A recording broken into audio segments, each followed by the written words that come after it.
Now, I want to start by telling you a story. It's a true story of a walk that I did last summer in the woods with dogs.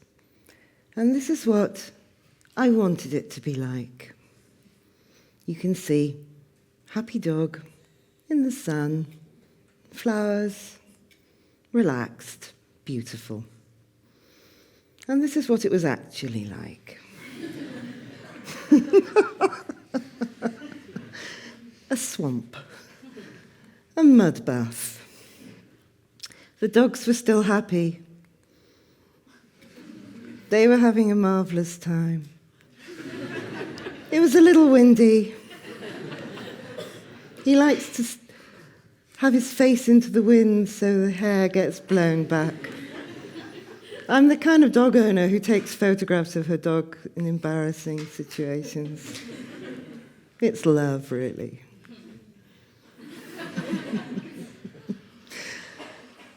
This was August. I was hunched in the rain and the wind in the woods, a little unhappy about the weather. As you could see, the dogs were perfectly happy. I wasn't. And as I was walking through the woods, I saw somebody I vaguely knew walking towards me. And as he approached, he smiled and he grinned at me, and he said, "So much for global warming," as the wind and the rain blew us around in August.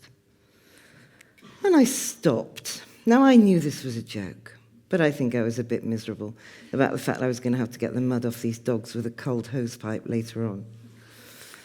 And I stopped, and I turned, and I faced him, and I said, "It's not global warming, it's climate change. And actually, yes, this is serious, this is a problem, and we need to do something about this." And he backed away from me in horror. You're not supposed to stop and have serious conversations about climate change in the woods, in the rain. I haven't seen him since, which may or may not be a coincidence. He may see me coming and walk the other way. I knew it was a joke, but there was something about that day, possibly the weather, possibly the fact that I was a little tired of people making jokes about climate change. And it made me think, how do we talk about climate change? Because it's just so huge for us. Where do we talk about it? How do we talk about it? How do we engage with something that is just so enormous for us? Possibly not in the woods in the rain. I appreciate that, and I do apologize. That wasn't appropriate. But this is something that we do need to talk about. It's absolutely enormous for us. But it's of such magnitude that it takes us above and beyond anything that we've got any human previous experience of. It's absolutely terrifying for us. And the press is full of stories about climate change every day. And some of these stories are really of enormous magnitude. We're being told we're entering the Anthropocene age, that we're, through human activity and technological change and consumption, that we're being taken into this new realm. And this is well beyond any previous human experience. We've got nothing that can help us prepare for this. This is taking us down paths that we can barely even imagine. So that's at one end of the scale. At the other end of the scale, I saw in the papers earlier this year that there are stories of dog behaviorists reporting, and I quote, "an epidemic of canine disobedience," because people weren't walking their dogs last winter because it was so mild and so wet. And so these bored dogs were making their own fun at home. They were stuck at home. People weren't walking them. So on the one hand, you've got kind of jokes about it, and on the other hand, you've got very serious stories about it with these dogs. Now, I looked on the online comments about that story, and there were various comments online under that newspaper story. Some of the comments said quite obvious things like, buy a coat, walk your dog in the rain. But there was another comment where somebody said, I don't believe in climate change. I kind of thought, that'll stop it then. Yeah, that'll happen. So we get into sort of a bit of a state when we start to have to manage these different types of stories. At the serious end again, we've got the tragic, heartbreaking stories earlier this year of all the sperm whales beaching themselves around the UK and Europe. Absolutely heartbreaking.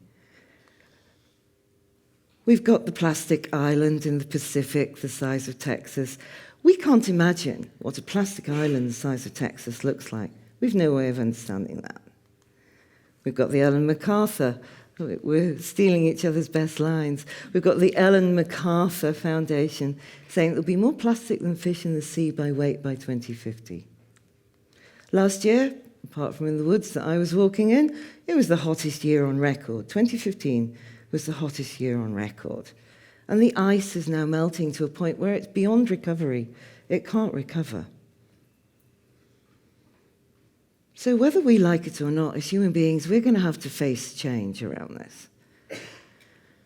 The only two choices we have is, do we make these changes now, and then they can be smaller scale changes and be effective in the long term, or do we wait, and do we face the consequences of our inaction later on by having to make bigger changes later on?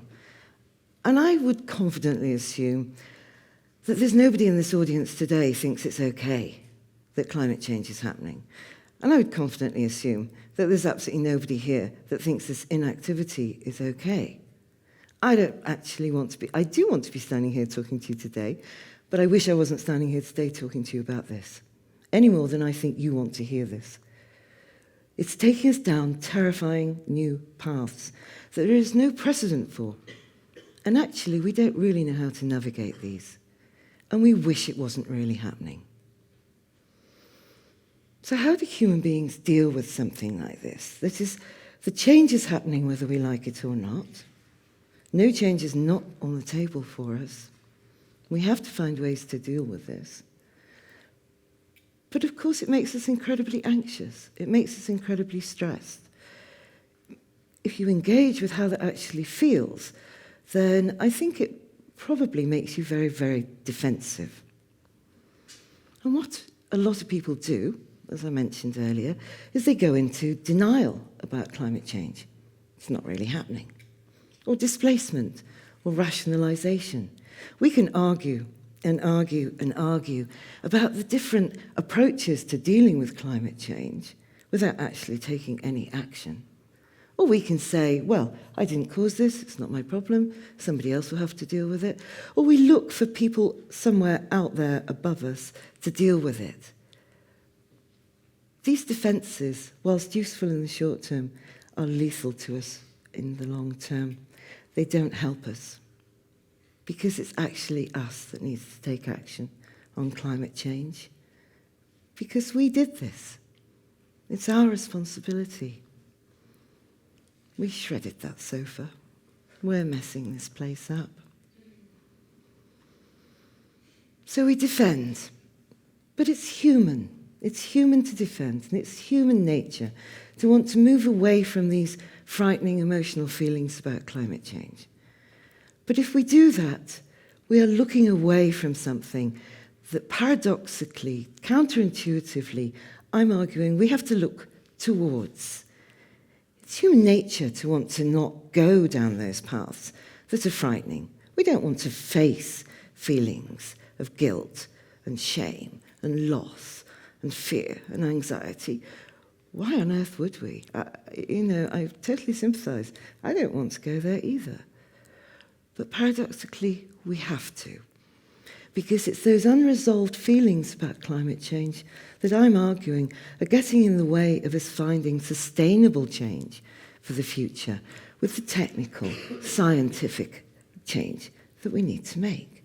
Unless we find a way to integrate that emotional with the scientific change, we're not going to find the solutions that we need.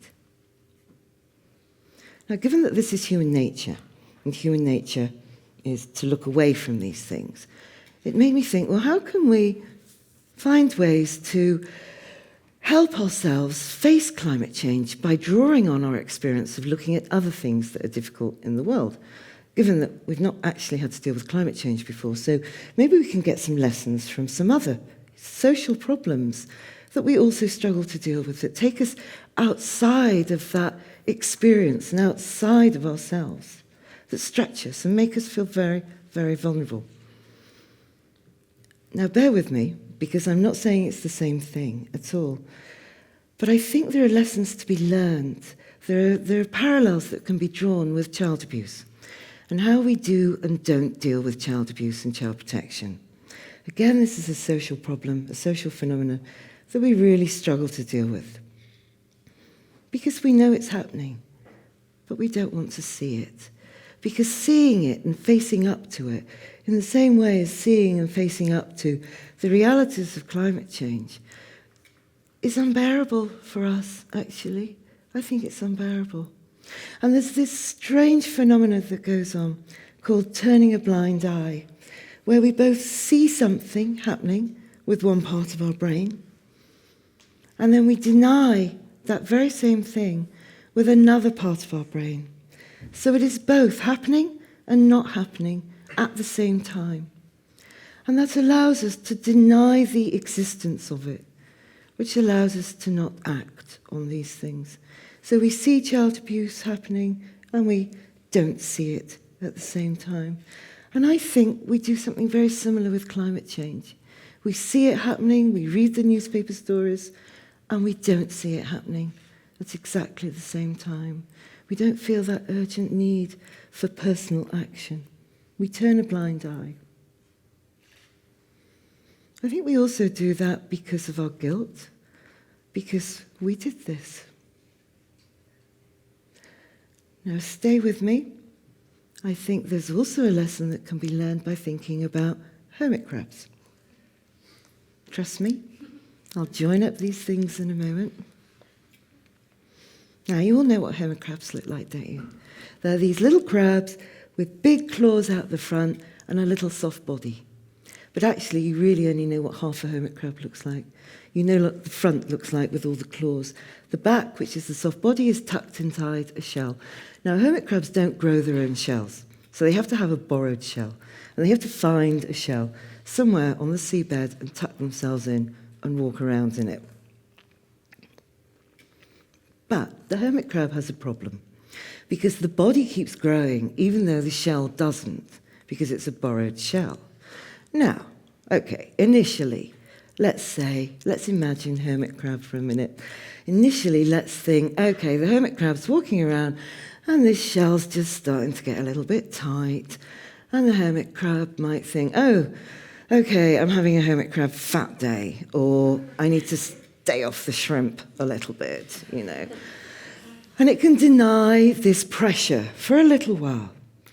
But eventually the day will come where the hermit crab cannot not face facts any longer. That this shell that has protected us, in the same way as the planet protects us, is actually getting tight. And to stay in its own position any longer would be lethal. In the same way as if we don't act on climate change, it's going to be lethal soon. The hermit crab then faces what I like to think of as the naked dash of terror across the sand, where it has to get out of one shell and into the other, and in that in-between space it could get eaten. It's really vulnerable. And I think we're really vulnerable to issues of climate change. I think they're terrifying for us. But the hermit crab has no choice, because if it stays where it is, it will die. So, we have to face up to the fact that we did this. That is my sister's house. They did this. We're doing this. We have the technical, scientific solutions to climate change, and we understand about emotion. But these are kind of opposite things, and they don't mix together terribly well. Trying to get scientists to talk about feelings or trying to get psychologists to talk about science, rather tricky. It's a bit like trying to mix oil and water together. When you put them together, they don't mix. There's a third ingredient that you need. And if you put that third ingredient into that mix and shake that bottle, they mix. And that third ingredient is sugar. Oil, water needs sugar. And then they will mix together. So sugar, in this instance, is compassion. We need to have compassion and respect and understanding for these difficult paths that we need to go down. Science needs to have understanding and respect for psychology, and vice versa, because these solutions work better together. If we're going to find the sustainable change that we need to make, we have to understand how we feel about this, and not just about the science and the solutions. We need to have compassion, respect, and understanding for the other perspective. We need to have compassion for ourselves. We need to have compassion for the planet. And we have to have compassion for climate change skeptics and deniers. Because we can understand, can't we, that they're just frightened. They're afraid. And that's what leads them to deny and not take action on climate change. They're human. We need to challenge this inaction with compassion. With action, absolutely, but also with compassion. We need to fix our relationship with the natural world. We need to stop treating the natural world like a thing. We need to face up to our feelings of grief and loss, despair, rage, hopelessness. Paradoxically, instead of turning away from those feelings, by turning towards those feelings, I'm arguing we're going to find the solutions that we need to deal with climate change. We need to make that naked dash of terror across the sand together, to move into a bigger consciousness, a bigger awareness of how to tackle climate change problems if we're going to save ourselves as well as this planet. Thank you.